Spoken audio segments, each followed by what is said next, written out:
My name is Douglas Whitfield. I'm 71 years old, and for the last 38 years I've run a small accounting practice out of a modest office on Bank Street here in Ottawa. To my only son, Nathaniel, I was just a tired old bean counter who wore the same 3 cardigans and drove the same rusting Ford Taurus since the 90s. A man who clipped coupons from the Metro Flyer. A man who, in his words to his father-in-law, one Christmas never amounted to much. My son and his new wife's wealthy Bay Street family believed it completely. I know this because I cut my fishing trip in Algonquin Park short by 2 days and came home on a Tuesday afternoon instead of Thursday. I walked through my own front door in Rockcliffe Park to find my wife Eleanor sitting alone at the bottom of the stairs, her hands pressed against her mouth, weeping so hard her whole body shook. And from the dining room, I could hear laughter. My son was laughing. He was laughing with his father-in-law and his mother-in-law, the 3 of them taking photographs of our walls, our floors, our great room, measuring the window frames my own father had installed back in 1978. They were planning which rooms my wife and I would be moved out of, and which would become their new ensuite. They thought I was finished. They thought I was a harmless old man with nothing left to give. What they didn't know was that the simple old accountant they were about to push into a basement suite was the silent owner of a portfolio that would make their jaws come unhinged. And they didn't know that I'd already walked into my lawyer's office 11 weeks earlier and pulled the pin on the grenade they were now standing on.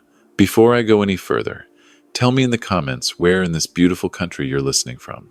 Hit that like button and subscribe if you believe that in Canada, in 2026, we still owe our elders something more than a bed in a basement. The drive from the park had been quiet. I hadn't called ahead. After 46 years of marriage, there are few pleasures left, like surprising the woman you love on a gray November afternoon.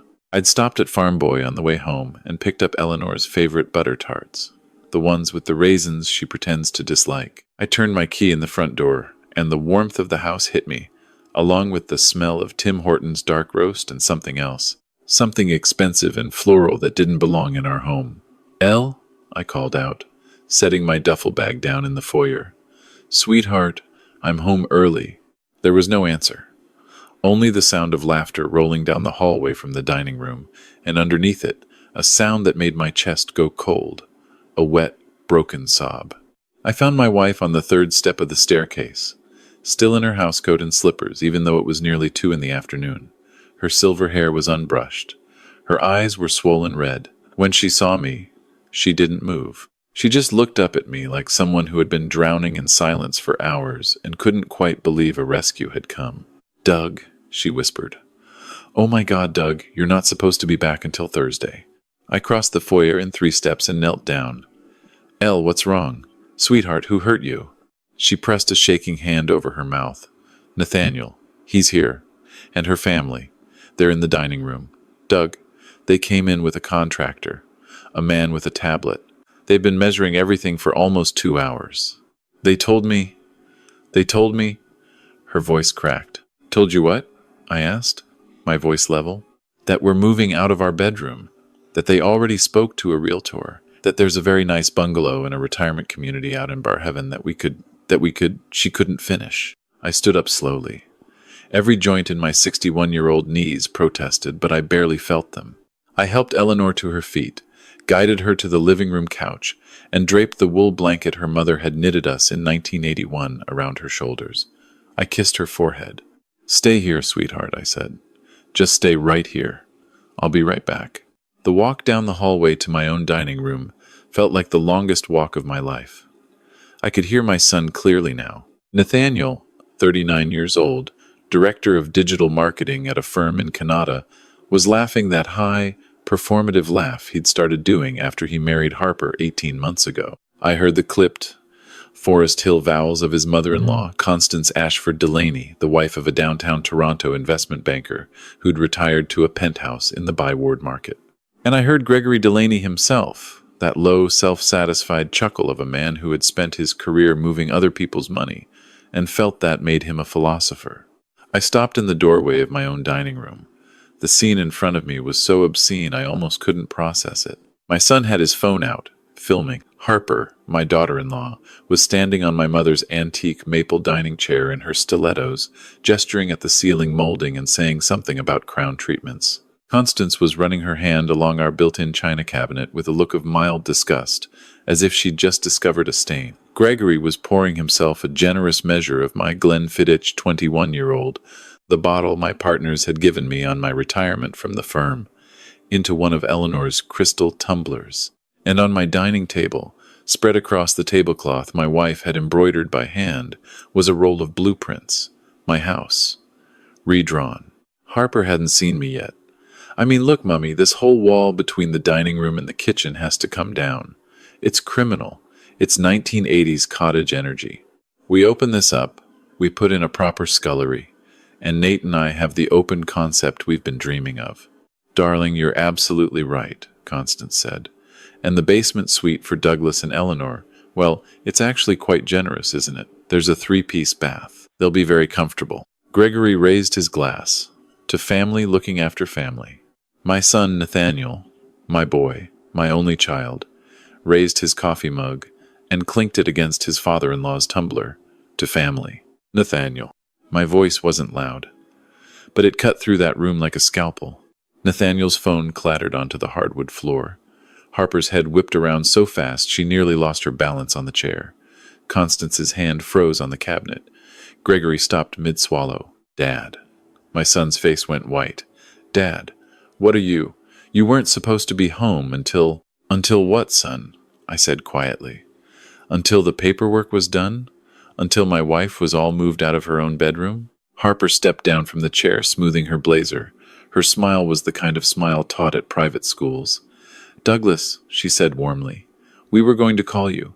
This is actually perfect. We were just measuring my walls, I said, drinking my whiskey, making my wife cry in her own stairwell. Constance put her hand to her chest in that way wealthy Toronto women do when they want you to believe they're wounded. Now, Douglas, let's not be dramatic. Eleanor is simply overwhelmed.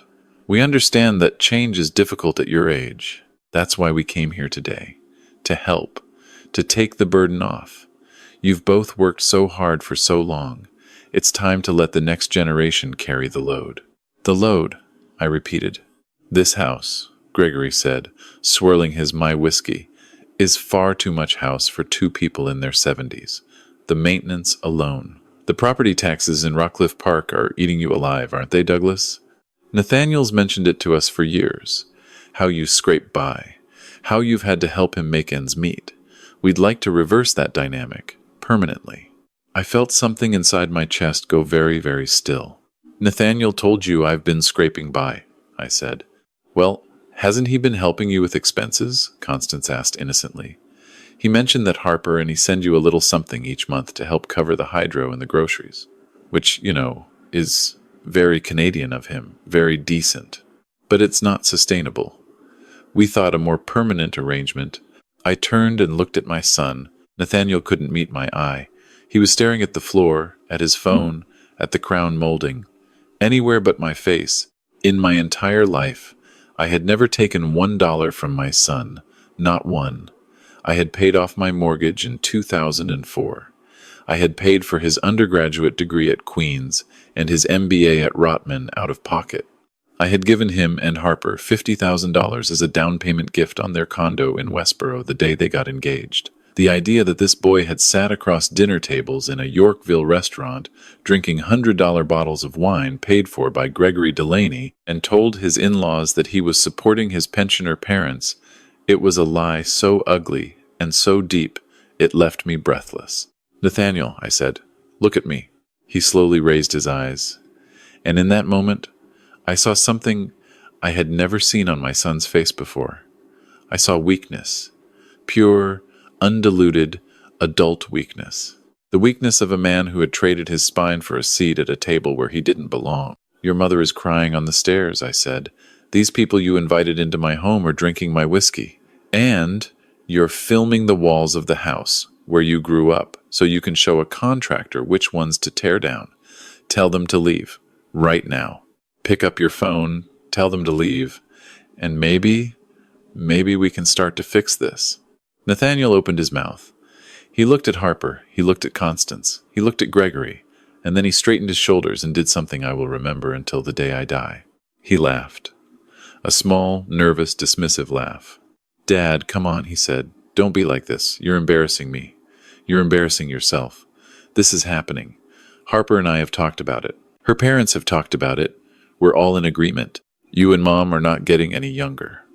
This house is going to be mine eventually anyway. We're just accelerating the timeline. For everyone's benefit. For everyone's benefit. Dad, you should be thanking us. Most people our age have to put their parents in a home. We're letting you live with us. In the basement. It's a beautiful basement." Harper smiled sympathetically.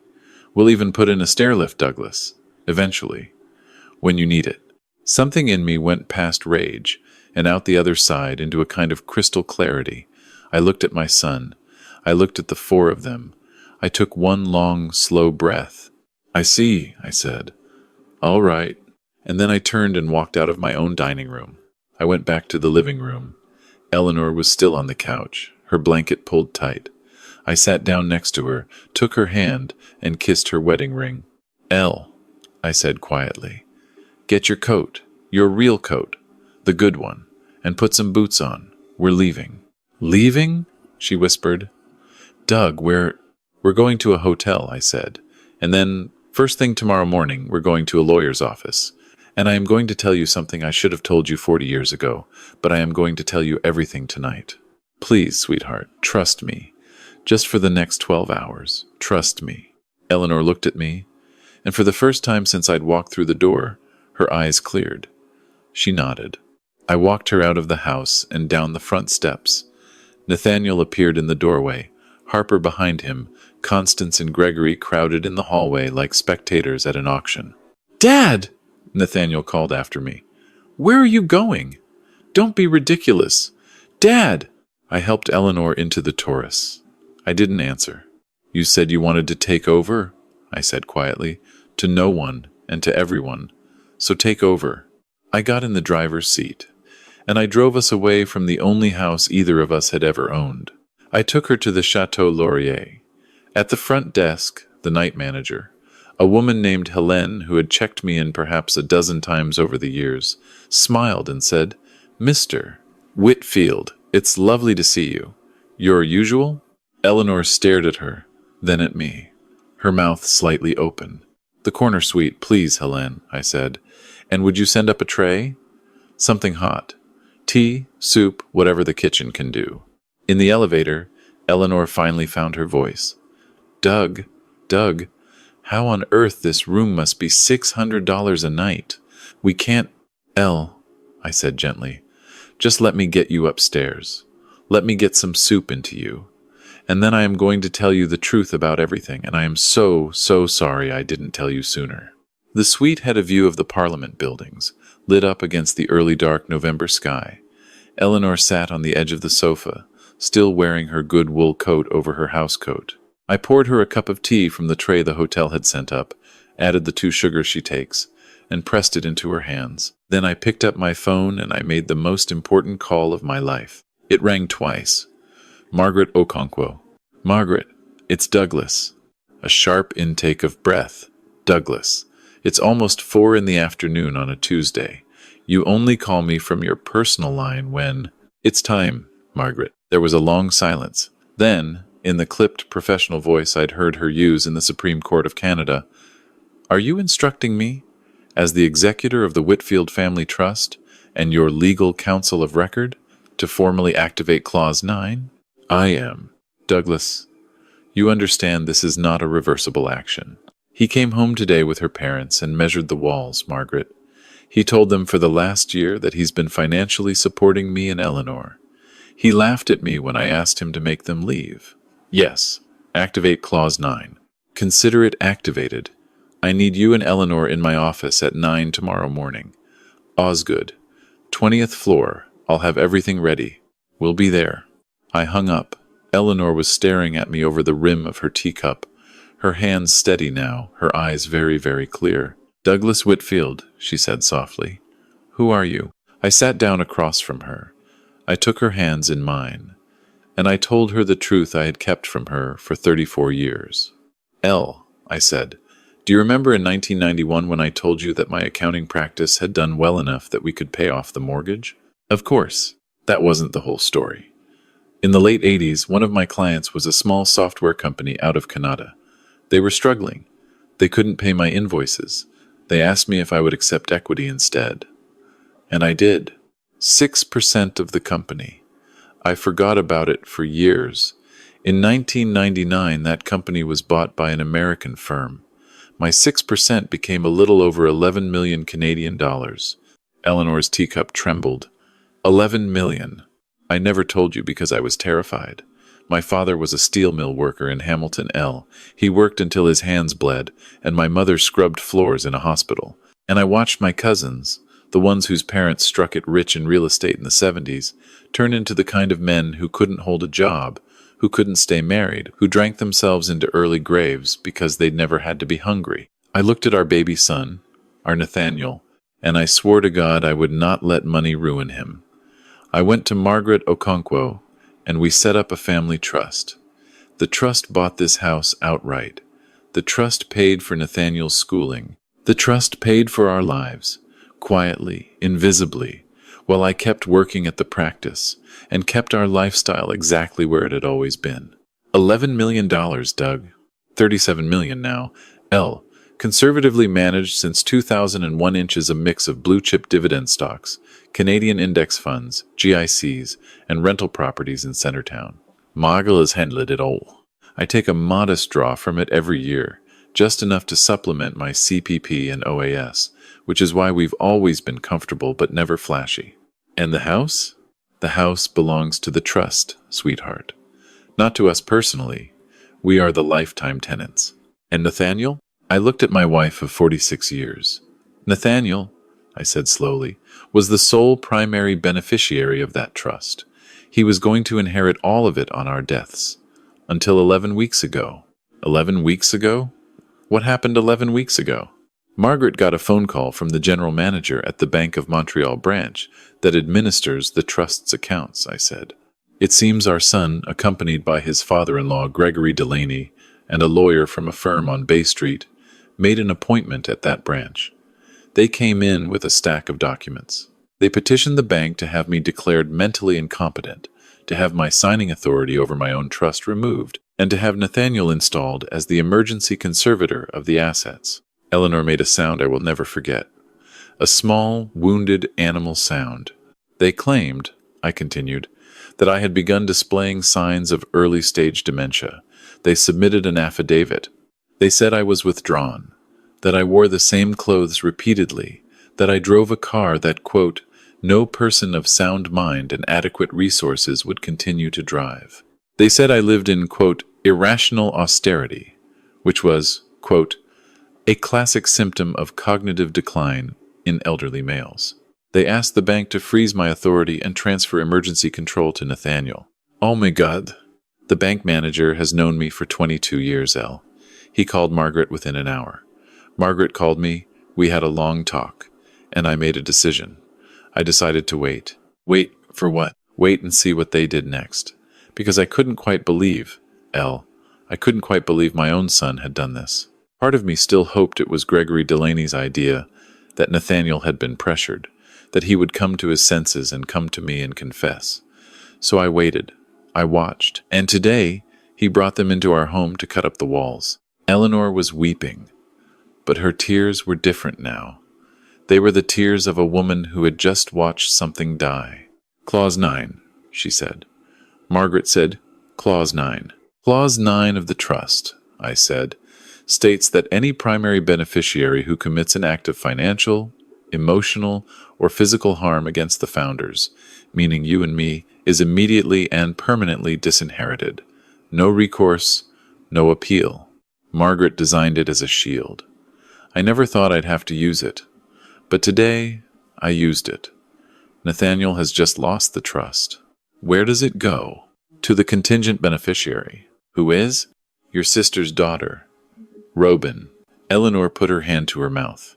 Robin was my wife's only niece, a 32-year-old palliative care nurse who worked at the Ottawa hospital and who drove out to see us every single Sunday for dinner. Robin, who had sat with Eleanor's mother through 3 days of dying in 2018 and refused to take a break even to shower. Robin, who had shown up at Eleanor's hip surgery and stayed in the hospital for 4 days sleeping in a plastic chair. Robin, who, when Nathaniel had once sneered that she was just a nurse, had just smiled and said, "It's honest work, Nate." Robin inherits everything, I said. The house, the trust, the properties, all of it. As of about 3 o'clock this afternoon, my son has no legal claim to $1 of what he's been counting on his entire adult life. He just doesn't know it yet. Eleanor was quiet for a long moment. Then she looked at me, and her eyes hardened into something I had never, in 46 years, seen in them. "Doug," she said, "he tried to have you declared insane." "He did?" "He told those people, those awful, awful people, that we were poor, that he was supporting us, that we were a burden on his life. He did." "Then," my wife said, and her voice was like steel drawn from a forge, "I think we should give him exactly what he came for." I smiled for the first time since I'd walked through our front door. "Elle," I said, "I love you very much." The next morning at 9, Eleanor and I were in Margaret Okonkwo's office on the 20th floor of a glass tower overlooking Confederation Square. Margaret was 62, silver-haired, the daughter of Nigerian immigrants to Winnipeg, a former Crown prosecutor, and the sharpest legal mind I'd ever met. She'd had coffee waiting for us and a stack of documents already tabbed. "Douglas, Eleanor," she said, "I'm going to walk you through what's about to happen, because what you're about to do is both entirely legal and, if I may say so, deeply satisfying." She laid out the plan. We would contact Nathaniel and tell him that Eleanor and I had talked. We were exhausted. We had decided he was right, and we wanted to sign the house over to him this very afternoon. He would be asked to bring Harper, Gregory, and Constance, along with anyone else who had been involved in the discussion, to serve as witnesses. Margaret would prepare a property transfer and assumption of elder care agreement. The document would be thick. It would look official. It would read, on its face, as a straightforward transfer of the house and a formal acceptance by Nathaniel and Harper of responsibility for our care. But on pages 14 through 19, in the small print, each of them by signing, would be attesting to the following: that they, in their own stated view, considered Douglas and Eleanor Whitfield to be in a state of diminished mental and financial capacity, that they had, in the 3 months preceding this signing, taken active steps to have Douglas declared legally incompetent, that they were assuming control of assets and property because, in their judgment, we could no longer manage them ourselves. "Douglas," Margaret said, "it's a signed, witnessed, notarized confession under Ontario's elder abuse statutes and the Criminal Code of Canada. It is sufficient to ground charges of attempted fraud and conspiracy. I can also bring a civil action. And one more thing. Because Gregory Delaney is a registered investment advisor, his signing that document puts his license with the Canadian Investment Regulatory Organization at severe risk." I picked up my phone and called my son. He answered before the first ring finished. "Dad! Dad, oh my God, where are you? Where's Mom? We've been worried sick. We stayed at the house last night just in case you came back. Dad!" I let my voice shake. I let it sound tired, old, defeated. "Nate, son, your mother and I have been up most of the night talking. I called a lawyer's office first thing this morning. We can't fight this, son. We're too tired. You were right. The house is too much. If you and Harper are willing to take it over, to look after the mortgage," I let my voice break slightly, "we'd like to sign it over. Today. Just to get it done. Before I change my mind." The silence on the other end of the line was the sound of pure, naked greed trying to compose itself. "Dad," Nathaniel finally said. "Dad, that's very wise. That's very mature. I'm proud of you. Proud of me." "Come to Margaret Okonkwo's office," I said. "Osgood Tower, 20th floor, 2 o'clock this afternoon. Bring Harper. Bring her parents. I want everyone there who was part of the conversation yesterday. I want it all signed in front of everyone so there's no confusion later." "Absolutely, Dad. Absolutely. We'll be there." I hung up. Eleanor squeezed my hand. Margaret picked up her pen. "Let's get to work," she said. At 1:58 that afternoon, the glass doors of Margaret's boardroom swung open, Nathaniel entered first, in a navy suit I recognized as Hugo Boss, worn with that slight forward lean of a man expecting to sign a deal. Harper followed in a cream-colored pantsuit with a single strand of pearls. Constance Ashford Delaney wore a camel coat and the satisfied expression of a woman at a long-awaited award ceremony. Gregory Delaney came last, briefcase in hand, already scanning the room like it was a meeting he was chairing. "Dad," Nathaniel said, clasping my shoulder warmly. "Mom." He leaned down and kissed Eleanor's cheek. She smiled at him. It was the sweetest, most heartbroken smile I have ever seen from my wife. "Let's all sit down," Margaret said pleasantly. "I've prepared the documents. Given the volume and the importance of what you're signing today, I'll need each of the four of you to initial each page and sign in full at the designated locations. My paralegal, Miss Dubois, is a commissioner of oaths and will notarize each signature. Shall we begin?" Gregory waved his hand magnanimously. "No need to read the whole thing, Nathaniel. I've reviewed enough of these in my career to spot any issue. Standard transfer. Let's get it done." "Of course, Mr. Delaney," Margaret said smoothly. One by one they signed. Nathaniel first, with a hand that was almost trembling in excitement. Harper, with a flourish. Constance, barely glancing at the pages. Gregory, with the practiced scrawl of a man who signed documents all day. 19 pages. 23 initial lines. 4 full signatures. 4 witness notarizations. When the last stamp was pressed onto the final page, Margaret gathered the documents, tapped them neatly on her desk, and set them in a folder. "Wonderful," she said. "Now, before we close the meeting, there are just a few small items of disclosure that my professional obligations require me to share with all parties present." Gregory frowned slightly. "Disclosure?" "Yes," Margaret said. "Firstly, I need to inform you that the house at 42 Birch Crescent in Rockcliffe Park, which you have just assumed ownership of today, is not, and has never been, the personal property of Douglas or Eleanor Whitfield." Harper blinked. "I'm sorry?" "The house is owned by the Whitfield Family Trust, which has been in continuous operation since August of 1991. Douglas and Eleanor have been its lifetime tenants. Only the trust's administrator and current primary beneficiary hold the authority to transfer title. You have just signed a transfer of a property from a seller who does not hold title." Nathaniel's face went gray. "That's Dad. What is she talking about?" "Secondly," Margaret continued, "and this is of greater relevance to you, Nathaniel, on September the 4th of this year, you, together with Mr. Gregory Delaney, retained Feldman and Associates on Bay Street to petition the Bank of Montreal for emergency conservatorship over an account you did not know existed. Specifically, you petitioned to have your father declared mentally incompetent. The bank declined. It then notified me, as trustee of record, in accordance with the trust's internal security protocols." Gregory set his glass of water down very, very carefully. "That petition," Margaret went on, "triggered Clause 9 of the Whitfield Family Trust. Clause 9 stipulates that any primary beneficiary found to have committed an act of financial, emotional, or physical harm against the founders is immediately and permanently disinherited. Your actions of September the 4th activated that clause. Your actions yesterday afternoon, when you entered the Whitfield home with these 3 individuals and attempted to displace your parents to a basement suite, were documented by a property management camera Douglas had installed in the foyer last summer, and they confirmed it." Harper was breathing very quickly. "As of this moment," Margaret said, "Nathaniel Whitfield has no legal or equitable claim to any asset of the Whitfield Family Trust, which currently holds assets of approximately 37 million Canadian dollars. The number dropped into the room like a body into water. Harper made a strange, strangled sound. She tried to stand, swayed, and then sat down very suddenly, her hand gripping the edge of the boardroom table. Nathaniel was shaking his head. No, Dad.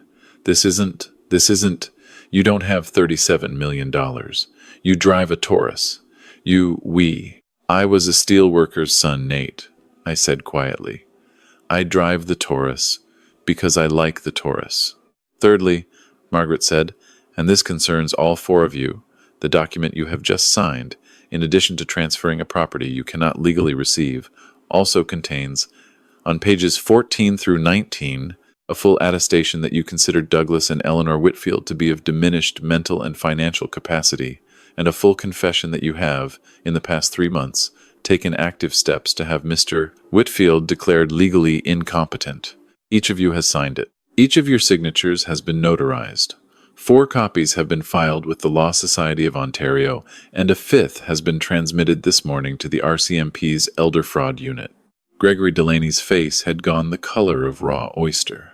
Mr. Delaney, Margaret added, almost kindly, I believe you will be receiving a call from Ciro later this week. A registered investment advisor confessing in writing to an attempted conspiracy to defraud an elderly client of over $30 million. I imagine that's going to raise some eyebrows. Nathaniel stumbled to his feet. Dad, please. I didn't know. I didn't know about any of this. The trust, the money. You didn't need to know, son, I said quietly. All you needed was to be a decent man. And you weren't. If it's not me, he whispered. Who gets it? Who gets the house? The money? Who? There was a soft knock at the boardroom's side door. Margaret nodded. Come in, Robin. The door opened and my niece walked in. She was wearing her Navy hospital scrubs. She'd come straight from a night shift. Her brown hair was in a ponytail. Her eyes were kind but tired and absolutely steady. Hi, Aunt Eleanor. Hi, Uncle Doug. She looked at Nathaniel with a sadness that was far worse than anger. Hi, Nate. Robin? Nathaniel said. Robin, what are you doing here? This is a family matter. Miss Ouellette, Margaret said, has been the contingent beneficiary of the Whitfield Family Trust since 2016. As of 10 o'clock this morning, she became its sole primary beneficiary. The house is hers. The portfolio is hers. The Centertown rentals are hers. Harper, still pale in her chair, hissed. A nurse. $40 million to a nurse. Robin didn't even look at her. She stepped forward and placed a single white envelope on the boardroom table in front of Nathaniel. Nate, she said softly, this is a formal eviction notice. You and Harper have 72 hours to remove your personal belongings from 42 Birch Crescent. Anything left after Friday at 5 p.m. will be donated to the Ottawa Mission.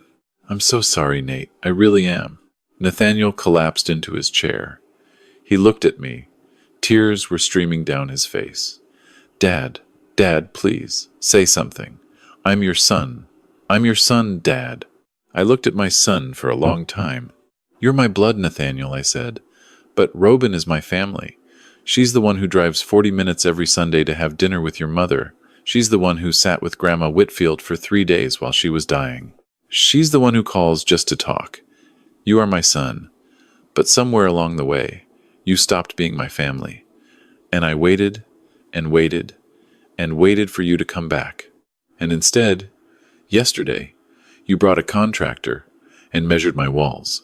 Gregory Delaney gathered his briefcase with shaking hands. Constance, we're leaving. Now. Sit down, Mr. Delaney, Margaret said pleasantly.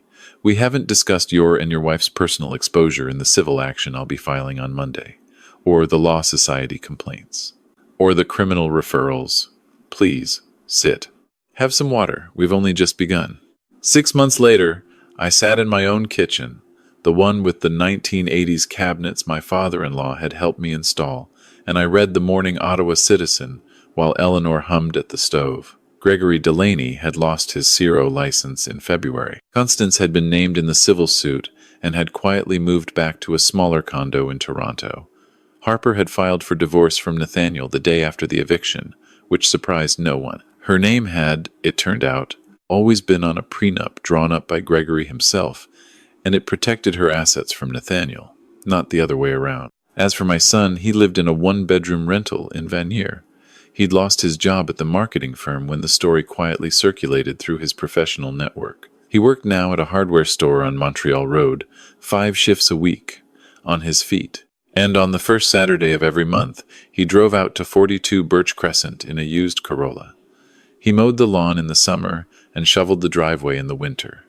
He replaced the storm windows in October. He fixed the leak under the kitchen sink in March. He did not ask for payment. He did not ask to come inside. He did not ask for forgiveness. And every month, as he left, he pressed a small white envelope into my hand. The first one, back in April, had contained $40. The second, $60. This month it was $120. A note inside, in his handwriting, said, "Dad, I know it's not much. I know it will take me the rest of my life. I'm not asking you to forgive me. I just need you to know that I'm trying." I sat on my porch after he drove away this morning.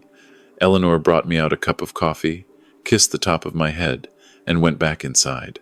I held the envelope in my hand. I thought about the son I had raised, the brilliant, charming, weak man I had lost. And I thought about the man who had just driven away in a rusting Corolla, calloused hands, honest sweat on his shirt.